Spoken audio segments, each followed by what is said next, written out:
Hello ladies and gentlemen, and welcome back to the UKLC. We have one more game coming up before we decide who's going to be battling it out to take on Enclave at the top of the tower, and that is going to be Fnatic Rising versus MnM. I'm very excited to get into this as Fnatic are our new star-studded roster, but MnM are another team who look to be one of the powerhouses here in the UK. So I just want to get straight into the rosters and break down who's on what side and who we're going to be looking going into this game. So hopefully we're bringing that up nice and soon.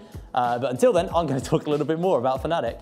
Okay, so Fnatic, a team that you can hear Scoundrel laughing in the back of the room there. Fnatic are a team who came out versus Darkspawn in the first game of the day yesterday, and we were expecting a bit of a one-sided stomp, but the early game actually was tested, again, pushed to their limit.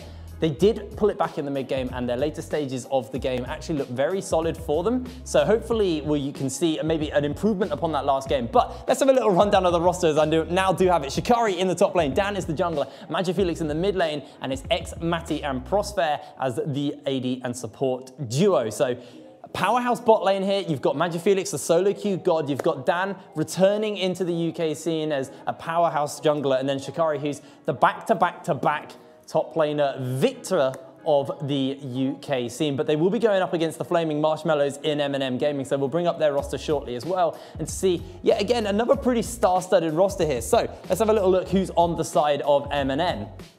Hopefully it's ready this time. There we go. All right, so we got Mummus in the top lane. Nolty is the jungler, Chibs is the mid laner, Monk and Shogun as the bot lane duo. So I don't want to keep talking about this because I think our two casters standing by ready to go can break this down further. So Scoundrel Orcs, over to you.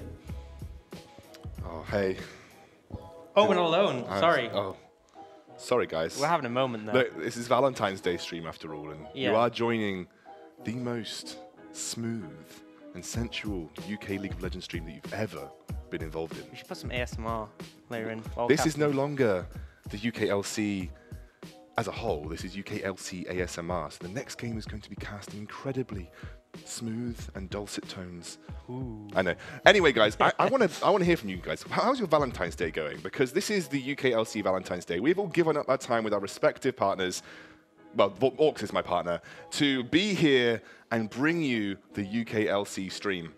And we want to hear how it's going for you. The only picture I've had of the Valentine's Day magic has been Dom Sacco's head.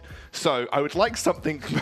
I would like something more than Dom Sacco's head. Not saying that Dom Sacco is not enough for me. I love you, Dom Sacco. But I just want to, see some more love. We need more love out here on Twitter. So hashtag UKLC Valentines, or just hashtag UKLC at LVP UK. I'm sure they might retweet your picture, because the only picture we're going to be able to feature on stream is Dom Sacco's head so far. So make sure you tweet your pictures in. It doesn't have to be anything. Maybe you're having a solo candlelit dinner with the stream. If that's the case, maybe your Valentine is your pet.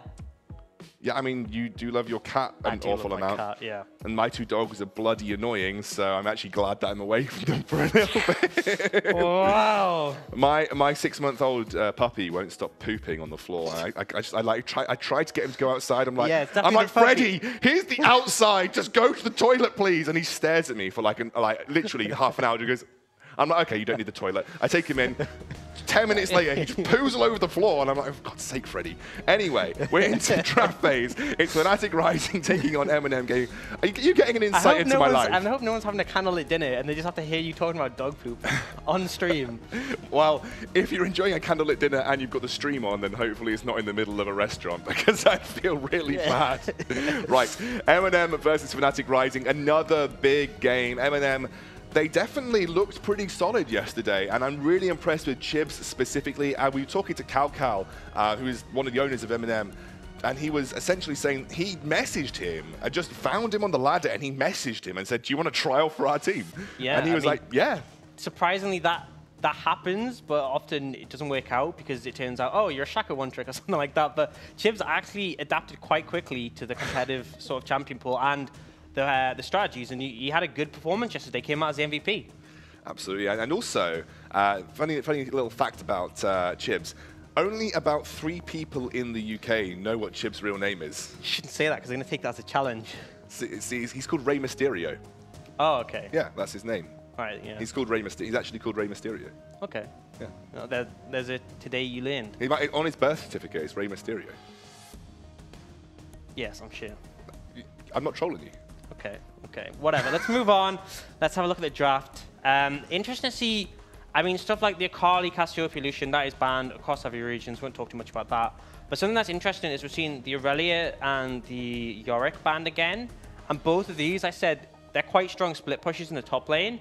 And it seems like teams are a bit wary of them being picked up. I think the sustained damage coming out from the Aurelia with the changes to it make her quite a good lane bully in the top. And then Yorick has just been, he's now tied as the lane bully split pusher. So interesting that Fnatic don't want to play into that against Mummus. And Chikari, well, I don't know if it's necessarily going top, but they have picked up the Yeagot in the first rotation, which is something we've seen very commonly.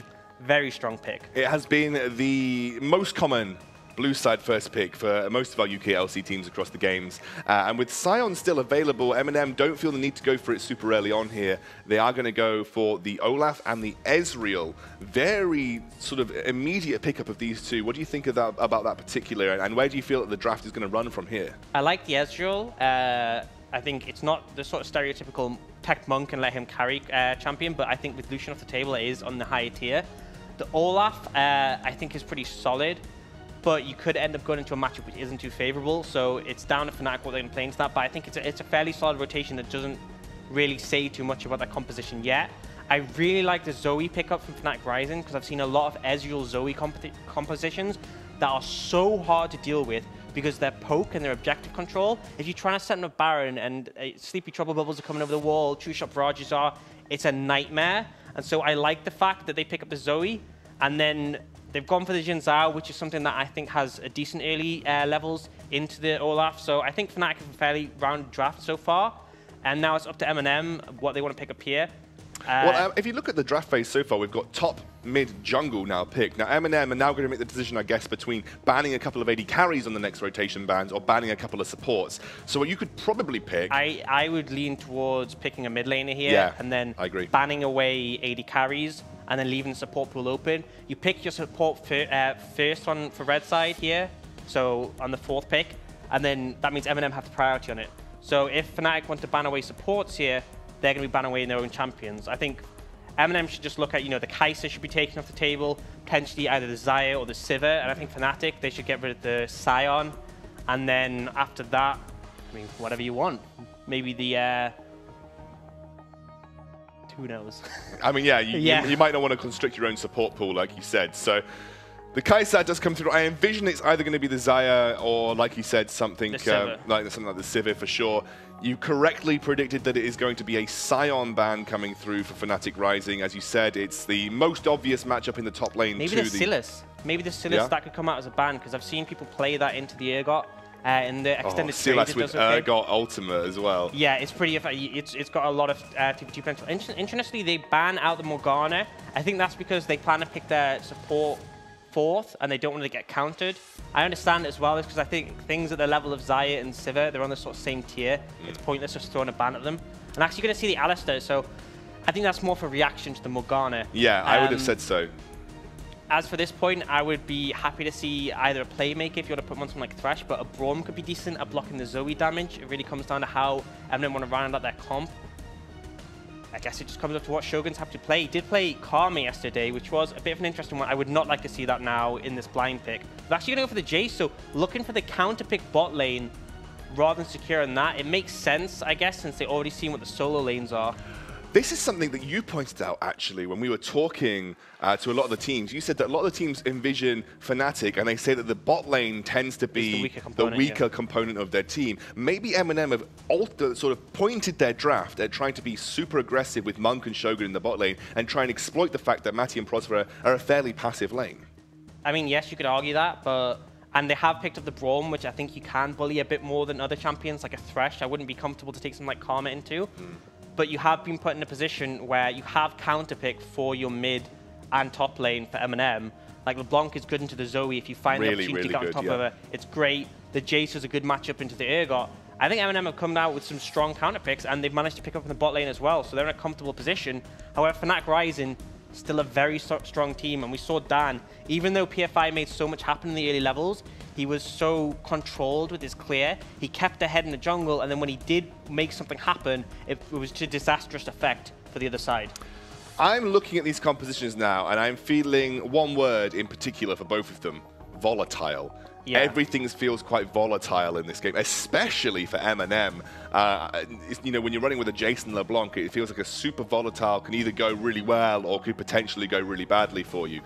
Talk to me about these compositions now. What are we looking in terms of win conditions? I mean, I think the laning advantage in the mid and top goes over to MnM. I think there is potential to punish that, especially in the top. If you get on top of the Jace and the jungler comes, great. I think in the bot lane, you're going to have the shove advantage for Fnatic, so that's fine. But I think both it's going to come down to what the junglers can do in the early game, because a lot of these champions need to snowball to really have their impact felt. I think I'd lean on the side of Fnatic being a bit safer. Yes, Jin Zhao needs to snowball more, but things like the Sivir and the Urgot and the Zoe, as long as they get a couple items behind them, they're going to be strong.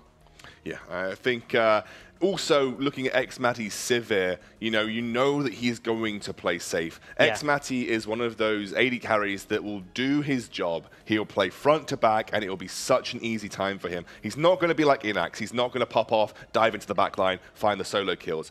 But you know that xMatty's positioning is going to be good. You know that he's going to attack the first thing in front of him. And especially when you've got a Sivir, that makes that playstyle work really well. I think crucially, the reason I like the Sivir Braum rotation is it's very, very hard to punish as a LeBlanc or as a Jace.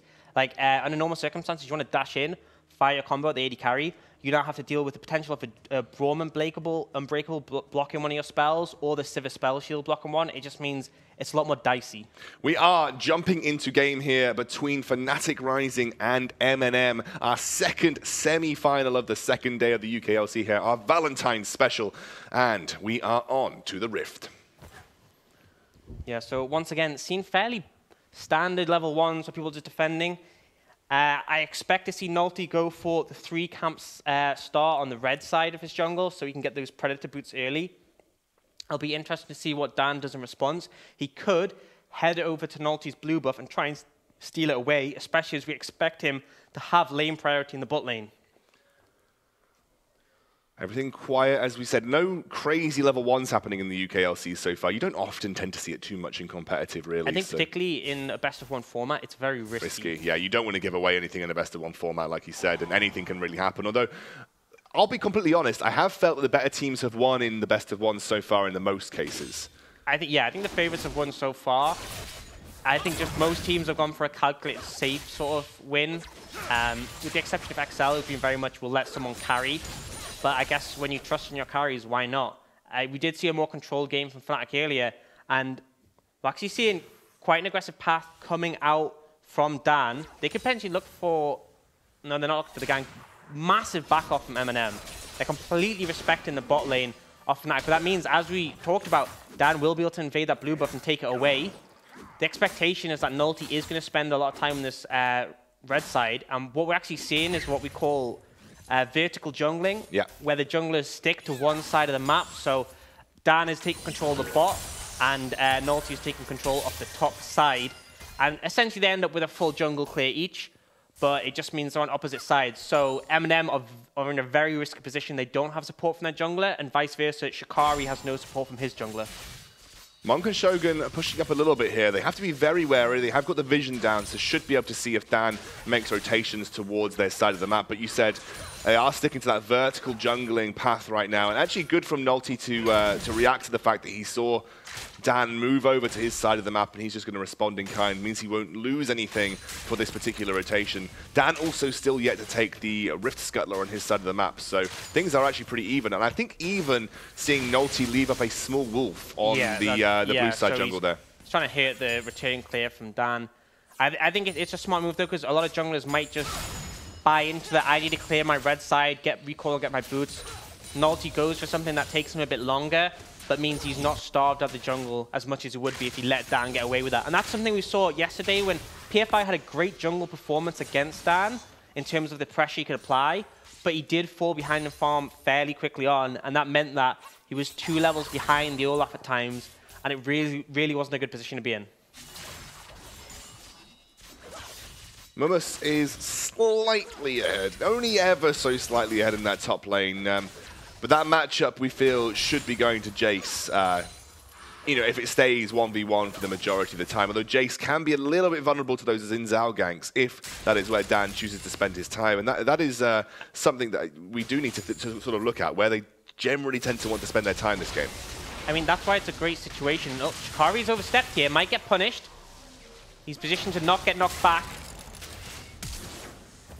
Going to force the flash out. Nothing crazy happening there. I thought Shikari was out for free, but he does end up having to use his flash. Didn't want to risk it there. Yeah. It was good moves from him because Mummus was trying to find the knockback in the hammer form, but due to the angle, wasn't able to find it. But suffering that flash loss is vulnerable. And we talked about how Jace is vulnerable to ganks.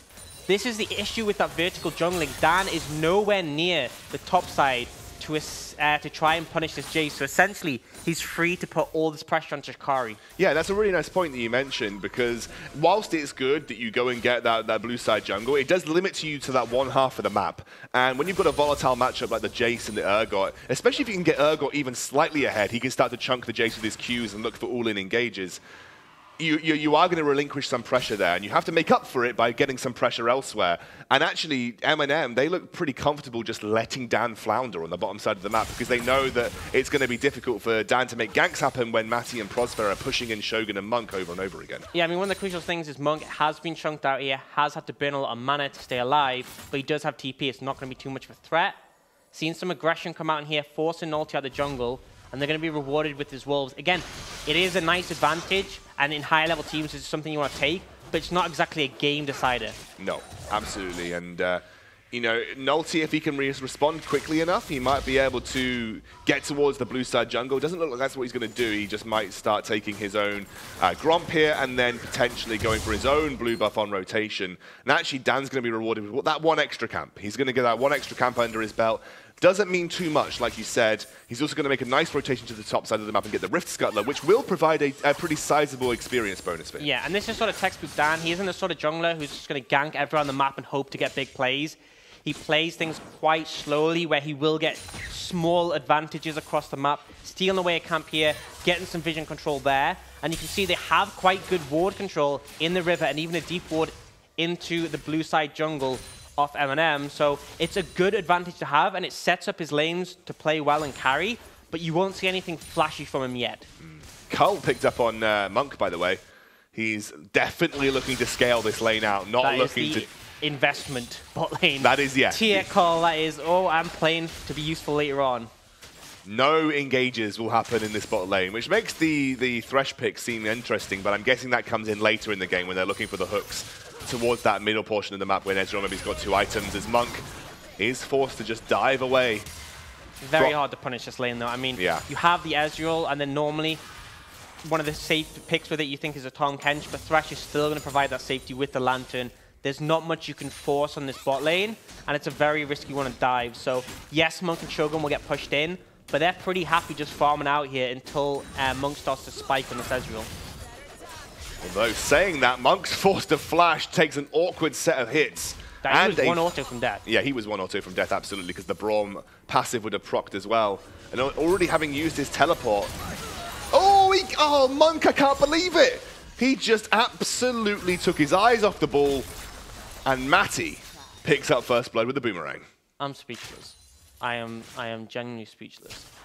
I mean, I think one of the things you said about Monk is he's very confident, and I think that was very overconfident. He just didn't respect Fnatic's bot lane to fire 2 skill shots at him, and he just gives up a free first blood, and that's when things start to get a bit dicey. You're now giving a lead over to Mai.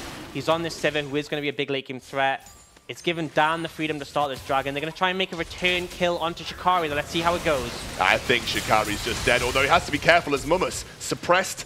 Doesn't get taken down, though, simply because the Urgot went down before that ultimate could channel. That's actually so unfortunate, because if he didn't ult Mummus, he would have died. What happened is when he started to get dragged in, he lost tower aggro. Yeah. And then when Shikari died, he came back out at low HP, but he didn't have tower aggro anymore. So essentially he reset for himself. Watch the overstory and you'll see how it happens. Shikari, you have to pick a target here. Mummus has Yago, so he goes to him, but he very quickly goes untargetable there. And that's what keeps him alive, because he drops that tower aggro. Oh. Unfortunate situation where Shikari does the optimal thing in most situations to land your ult, but it ends up costing him the trade kill. And in the meantime, Dan has slowly and surely been generating an advantage across the map right now. Got a 20 CS lead. He's picked up a dragon for his team. And like you said, this is what Dan does best. Doesn't make any flashy gank plays for the most part. He just takes big advantages on the map.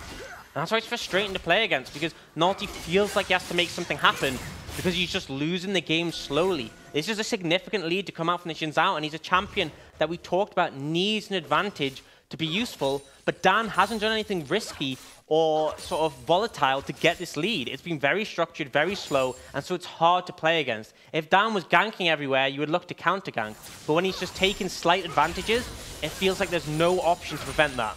He's building up that massive CS lead now, almost breaking that gap to 30, which is a huge lead to have in the jungle. And whilst Nolty has been trying to make things happen across the map, Dan, like you said, has slowly but surely been starving farm away from Nolty by taking his blue side on rotation, getting that bot side of the map completely under control. And it's something that we raised questions about in the early game, saying the vertical jungling that Dan has been doing, is it going to cause him an issue when it comes to that matchup in the top lane? But he has managed to generate such an advantage on the bottom side of the map that it doesn't seem to have really mattered. I mean, that's one thing. If there's any top laner in the UK scene that you're going to leave on an island, it's Shikari. Yeah. People have talked about him, how he's literally a brick wall. One of the complaints about Shikari is he may not take as many advantages as he could. He may have the opportunity to be more aggressive, but he will never overstep to the point he is punished. Yes, he could have handled that situation better where he got the 1-for-1 trade, but he's not now going to just start running it down against Mummus. He will keep within a reasonable amount of CS. He's essentially even with him, and all Mummus has is that assist, and he's in a comfortable position to continue laning against him. They know that the Rift Herald is being done here. Chibs and Nolty on the sidelines, maybe just going to let this go. I mean, they don't have the vision. They don't want to risk it.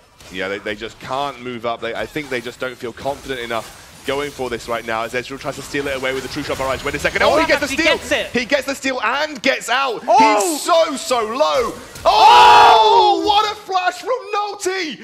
Oh, last minute flash! What a monster! What a hero play. Manages to get it, and then Chibs goes over this wall to pick up the Rift Herald buff. We said they weren't going to go for it, and they managed to. And we said Dan was going for those slow, small advantages. Nolty said, stuff that, I'm going for big plays. Oh, that was so sweet from MnM. Can't believe they got away with that, and Fnatic must feel robbed. I think that's the hypest possible play you can have without anyone dying. Yeah, absolutely.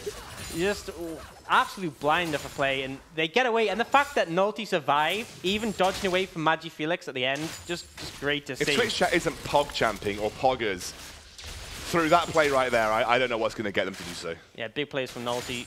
And it was good coordination for the team. Shogun was there to get him out. Chibs was there to pick up the buff. Because that's the thing is that, yes, Nolty could have suicided to get the buff, but instead they go for that. And now, crucially, they're pushing down mid. They're looking to get some tower platings. Going to chop two of them down. A lot of gold going over this LeBlanc, and it's needed to equalize between these two teams. Don't know if it's going to result in the mid lane going down, but they get a significant number of plates from that push with the Rift Herald, so it's a decent gold investment. But a nice reaction coming out from Fnatic means that the Rift Herald isn't actually going to get anything significant. And that is the problem with the tower plating. If you use Rift Herald before 14 minutes, it will prevent the tower in most cases if there is a response from the enemy team by going down. So we'll have a pause, so we'll get to see that replay. Oh. Talk me through this, Dan. Right, so they go very late, which in most circumstances would be risky, but they're going for a pure steal, not a contest, so it's a smarter decision. They come in right at the end, and Fnatic don't expect a contest at this point, so Nolty goes in, ult so he can just smite it, and then instantly takes the Lantern out. Well, not instantly, but very close. That last auto from Zoe looks like it's going to kill him. He just survives. And then you see Chibs actually look to go over the wall and get it, but in the meantime, that looked like it was going to connect. But Nolty read it, got away. Chibs, I mean, you can't stop a LeBlanc from going over and taking that buff. It was just great coordination from the team to pick that one up. Oh, that was incredible from Nolty, and he's one of the more rookie players coming into this. I mean, last split was his first split. Yes, his first split in the Footy Champions. And he's really come a long way. I think it's still a difficult situation when you're looking at it, because Fnatic, because they've got so many small advantages, even this one advantage that MnM got back in return hasn't turned the tide of the game. But it's good to see. It shows there's still life on this side, and despite the advantages picked up, they're still fighting.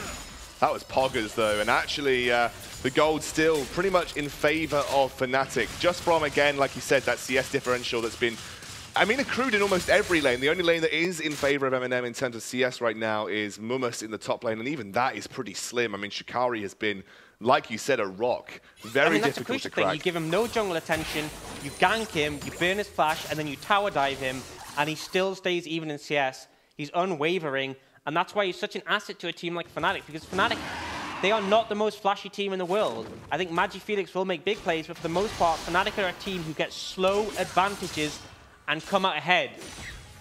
Dan's going to get the Rift Scuttler now as they are gearing up for the... It's going to be the Mountain Drake. Dan pops an ultimate very early on, tries to get the hook. It does get away from it. And he has to burn a lot just to escape from Shogun and Nulti posturing around this Mountain Drake at this point in time. Looks like a lot of the MnM members have committed to this bottom side of the map, although you can see Shikari pushing on the top side. And that's going to force a response from Mumus, who does have teleports. We do have to keep an eye. There could be a teleport coming down from Mumus. Yeah, MnM have that advantage. We're still trying to play a bit slow, waiting for the moment to be right and getting a bit more control. Mountain Dragon is a huge objective to pick up. That objective control, very useful, but they don't want to overcommit for it. Right now, Fnatic, they've moved the Urgot down. They now have control of the area. They have 5 members. I feel like MnM might just have to give this up. It's 2 Mountain Drakes that they're giving up, though, in a row. Ooh. That's so much in terms of Baron speed. Nulti might go for a steal again, to be honest. But he doesn't have ult this time, a bit too risky. Shogun's actually being caught by the CP Trouble Bubble. He's dead. That's good play by play. Yeah. He's dead. Yep. He's dead. You're not wrong. There's nothing you could do. Zoe lined that up absolutely perfectly. And I think Mumus just was trying to go for the top lane push on that tower to try and get some kind of advantage. But Shikari moved down. It looks like we've got a little bit of a duel in the top lane we can see on the minimap. I don't know if it's resulting in anything much, as the health bars are staying pretty even. But that was a teleport used by Shikari just to get back up there and prevent his tower from going down. So the move down without teleport was really solid. As Monk tries to get onto Dan here, and again, Dan aggressive with his jungling. Yeah, and I mean, I understand the decision from MnM just to devote their attention top, but I feel like they're half committed to it. And they still end up losing a member on the bot side, which made things a bit weak. This tower is very low, though. Shikari could be in trouble trying to defend it. He does have exhaust, though. Keep an eye on that. Oh, teleport coming through. Here comes the redemption as well. I wonder if Nulti and Mumus are just going to back off from the teleport from Xmati coming through, wards them away, and they save the tower once more. I mean, they saved the tower and their top laner, and crucially, that wasn't just a random TP, as in Xmati's just wasted and he's on the wrong side of the map. They'd taken down the bot tower. Xmati wants to be there anyway. That was perfect timing from them. Yeah, and now Xmati going to be joined by Prosphere, and they have incredible shoving power, as you can see. Stormrazor finished up for the Sivir, working towards her second item too. And Dan now rotating up to this top side of the map means that there might be a little bit of pressure now coming out on this top tower for Fnatic, which is about halfway there. I like this from Fnatic, though. They don't take the instant opportunity to push in. They look for the vision control in the river. You see them take stock, they get some control. If Nulti wants to walk in there, he's walking in blind, and it means they're protected. Olaf has gone for redemption. Yep. Is this pretty standard for Olaf these days? It's pretty standard nowadays. I think just the early impact of it is more useful than a tanky Olaf, because Olaf never really builds damage because his raw damage is enough. So I think the redemption just adds an extra amount of utility when you take it so early. Plus, you get increased healing when you activate your W on yourself. So I think it gives better skirmishes early on. We saw Tarzan originally inspire this in Korea. I don't think it can always do this, but I understand the decision to go for it here. Especially when you're so far behind compared to Dan, you're already going to be quite weak. So he's going more utility-focused, letting his team... And again, you don't really need to build damage Olaf this game because you've already got a full damage, including top laner coming through too. Yeah, you just want to be a brick wall as much as possible, but unfortunately this brick wall is 52 CS behind compared to the Jin Zhao. And again, this is a champion we said needs to snowball, and although he's a 0-0-0, he's far enough ahead to justifiably say he has. Yeah, 53 CS is 2 or 3 kills worth of gold there racking up for Dan. He's working towards a Phage, which I imagine might go towards a Black Cleaver, so we're going to see a Warrior Black Cleaver, which is a very big damage investment. I would personally like a Sterax. A Sterax? Yeah, that's true. Yeah. Yeah, I mean, he may go the Black Cleaver himself, you could be right, but I'd like the Sterax just to offer him some defensive stats, because he is going to form part of that front line, and there's a lot of damage coming in from MnM, particularly burst from the LeBlanc. and the Jace. Yeah, I think you're right. I think Sterix actually suits a little bit better. Monk takes a huge amount of damage there and still struggling to get online. Gone for the boost of Lucidity. He's only got the Iceborne Gauntlet to work with as MagiFelix managed to dodge out of that chain. And Just Chibs, supreme confidence from MagiFelix. Had his flash, had his barrier. He didn't have to use either because he knew he could dodge it. And that's what you expect from someone who had 5 accounts in top 10 Challenger. well, you know, he's very, very good at playing the laning phase. I think we know that from the way that he's been so successful in solo queue. Should be able to get this tower now as the majority of MnM commit to this mid lane tier 1. Do end up getting it, so a small bit of respite for MnM in terms of global gold. But it is still Fnatic in the driving seat. And let's take stock of the game, Orcs, because we are starting to hit some power spikes here. I mean, crucially, we normally think of Ezreal as a champion who's ahead of the curve compared to everyone else. But right now, he's just picked up his mirror mana. It's not going to be super stacked. And Sivir already has her 2 items in the bag. It's not a great situation because Ezreal is normally ahead of the curve in number of items because his items are cheap and he gets the extra money from Kleptonancy. But because of the advantages that Mighty's had, he's now ahead, and it's not a great situation for Monk, because right now he's really not putting out much damage at all. No, at least comparatively. He has got a stacked cull that he could eventually sell into something, and that 3rd item is going to be ever so important. Hasn't yet built another tier. He doesn't look like he's going for the Arcane As the pull comes through onto Zoe. She does bounce back, though. MnM looking to defend this tower desperately. It is but a single basic attack away, though, so they need to be very careful about how they play these next set of fights. As MagiFelix jumps in, the Drowsy goes on to Ezreal as he jumps forward. They can't quite manage to convert, though. Yeah, I mean, Fnatic did overstep a bit, started to take a lot of poke, and they respected that and backed up, but only losing 1 flash on MagiFelix. And this shows the difficulty. Fnatic are a team who push a lot of pressure, but they don't go beyond their limits, and as a result, 1 summoner, when they were that overstepped, if they'd overstayed the tower, they could have lost the entire team fight, but instead, MnM get very small advantages because of how clean Fnatic are playing. Nolty tries to go for the Ocean Drake, but unfortunately, Fnatic They are giving them nothing. Yeah, absolutely. As soon as that starts to be even threatened, are there to push back against that pressure from MnM. Monk's going to peace out over the wall, trying to clear these waves as much as possible, but I feel like this mid lane tier 1 is now just doomed as MagiFelix tries to push in onto Monk, but Monk absolutely aware of what's happening. And it looks like Chibs is committing to the split push here, and this is going to be the case for Fnatic to go for the Ocean Drake. Yeah, I mean, this is what you expect from the Fnatic roster. They are not a roster who you think everyone's a massive playmaker. I think MagiFelix is looking to make some big plays himself, but the rest of them, they're a team who will take advantages slowly, and they will push it ahead, and so that's why we're seeing quite a slow game, but Fnatic have managed to pull a 2.5k gold lead, get those 2 mountains advantages. And it's so hard to deal with as MnM, is even when they've made big plays like that Rift Herald steal, it still hasn't brought them really back into the game. They're going to have to do something big, and I think it's going to come down to Chibs finding a big pick if they're going to stand a chance of getting back into this. I think one of the things that we can say for MnM is that it is only a 2.5k gold lead at 20 minutes. So we haven't seen a massive snowball since that original 2.5k gold lead opened up for Fnatic. Take a look on the top side of the map as well. I think that is Chibs going for MagiFelix on the top side. I don't think he's going to get the kill. Eventually dances back and it's a 1-for-1 trade. And that all happened while Stan was focusing that Ocean Drake you saw there. So a 1-for-1 actually isn't the worst result for a Zoe in a 1-for-1 matchup with a LeBlanc. Yeah, but I would take it for the LeBlanc because the Zoe did have shutdown gold, so definitely yes. favorable in that regard, but still, MagiFelix did well to turn that in a 1-for-1 when it looked like he was in a dicey situation. Shows how equally matched these mid laners can be, but still, gold advantage on Fnatic. And with that extra dragon in their pocket, things are looking a bit dicey if we get to that Elder Dragon point.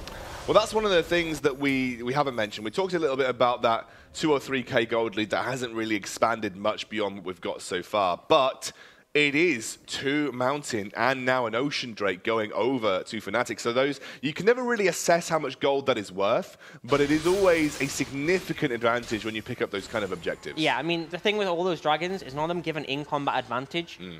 Cloud and Infernal, they give direct advantages to your team fighting, particularly the Infernal, whereas these don't. But if you look how Fnatic are playing, they're not looking for team fights. So this just makes it so if they get control of the Baron area, their Baron is so much faster and so much harder to prevent. It's going to make it very dicey when they start to move into that area. And I think MnM need to make something happen before they lose control of the game. There's so much vision control on the top side, and I'm happy to see Nolty is heading over there and trying to clean it out right now because they need to establish this before they lose any chance of contesting this Baron. Yeah, and look at Dan on the bottom side of the map. Pings do come through. I think Dan has been made aware that he is on that bottom side of the map by MnM, yeah, who just on got that pinged Jace. out. I think they know. Interesting enough, the Jace hasn't really popped off in this lane, and I always feel like Jace is one of those volatile picks that kind of needs to get to snowball in terms of working within a major advantage. But in this case, MnM has just been happy to farm up, maybe working towards the Ghostblade next? Yeah, will most likely be. Yeah. I mean, it gives him a lot of penetration. He will put out a lot of damage. The issue is he's still quite a squishy champion, so he can't go in quite as aggressively as Shikari can on the Surgot with the right to Florian. Naughty could be in trouble here, has to ult. Oh, Naughty, he has to flash away. There comes the redemption. It might keep him alive because he is very low HP. Shogun, nope, gets pulled back in, eaten up by Shikari, who moves right in onto Monk. Slept, exhausted, dead. And now Shogun is the target, is going to use the stopwatch, but it will not result in anything major, and it is going to be the Baron now. Yeah, and all the solo lanes can do is try and split push. 5 members on that Baron with 2 mountains. No real way to contest this, and it'll go down so fast. I think they might be able to get that bot tower. That's going to be about it. Great win for Fnatic there. Oh, look how quickly that goes down with a double Mountain Drake too. They're going to back off, going to try and prevent too many towers going down to the split push of MnM and Chibs. Chibs gets his own, it's going to start to back away. That should mean that MnM picks up his. As Chibs now. That's not where you want to be.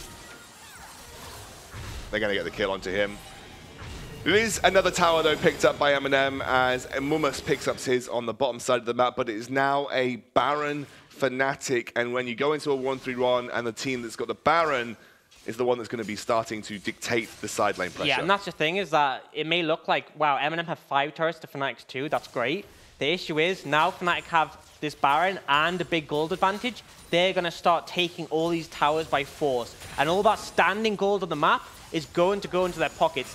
Not a great situation to be in. And I feel like MnM, outside their inhibitor turrets, aren't really going to be able to defend them very, very easily.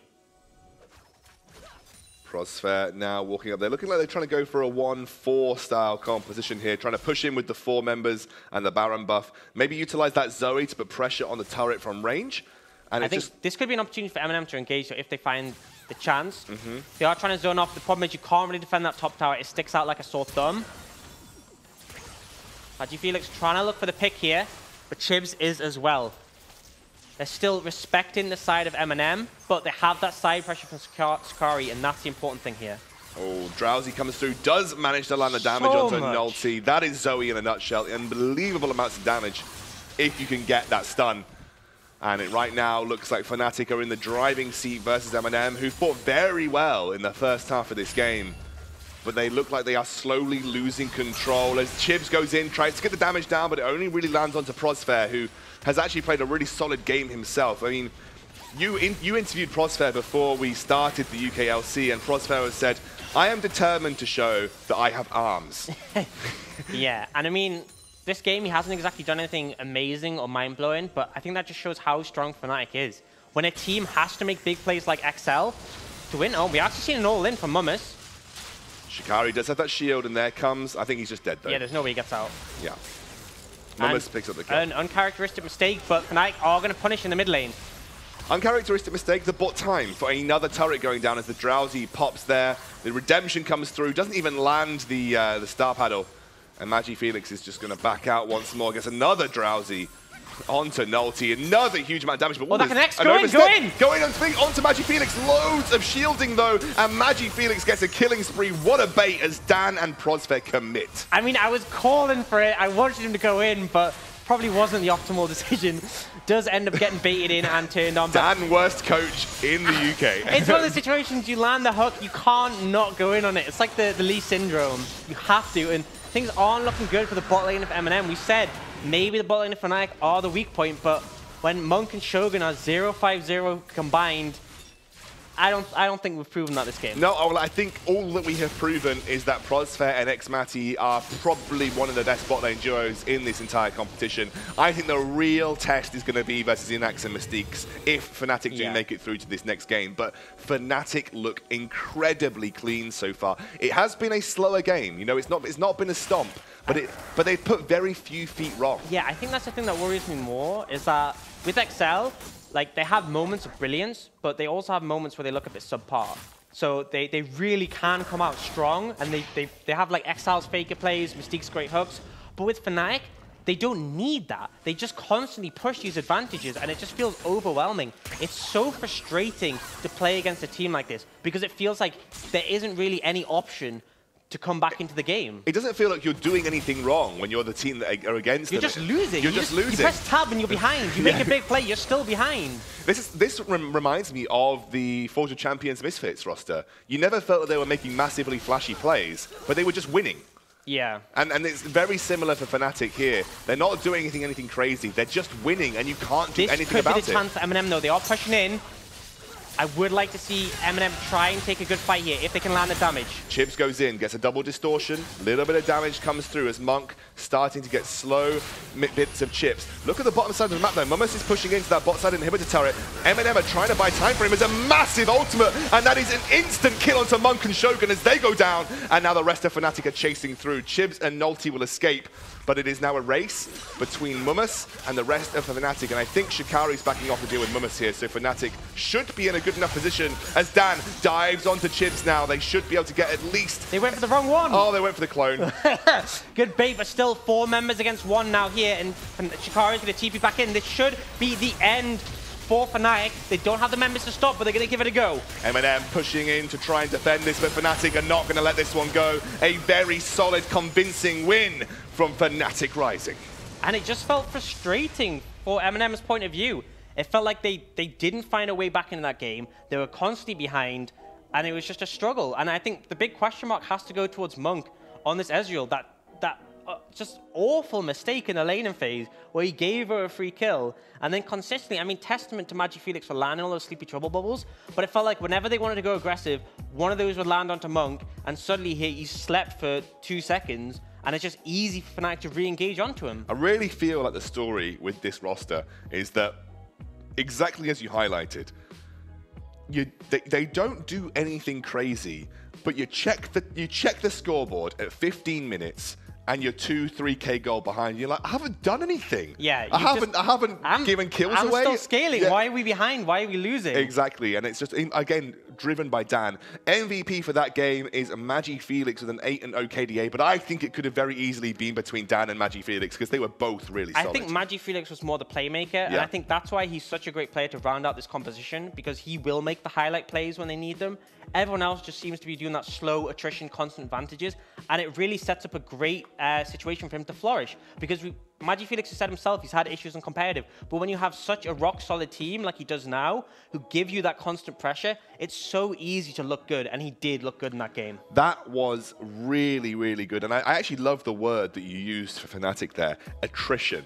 That is definitely the word to describe that playstyle that they had versus MnM. It was just constant attrition, constant taking of resources, and I'm worried for XL. I am genuinely, because you said that XL look amazing and then they look terrible. Like they can do it all in the same game. I think it's going to be a clash of styles, and that's why I think it's going to be a good game, because you have to ask the question, will XL be able to make big enough plays to force Fnatic to do some drastic things in return, or will this constant attrition work wonders against XL roster? Yeah, all right, well, don't go anywhere, because we are going to have the hypest match of the UKLC so far, our final on the second day before the winner goes on to take Enclave at the top of the tower. We'll be back in a very short time.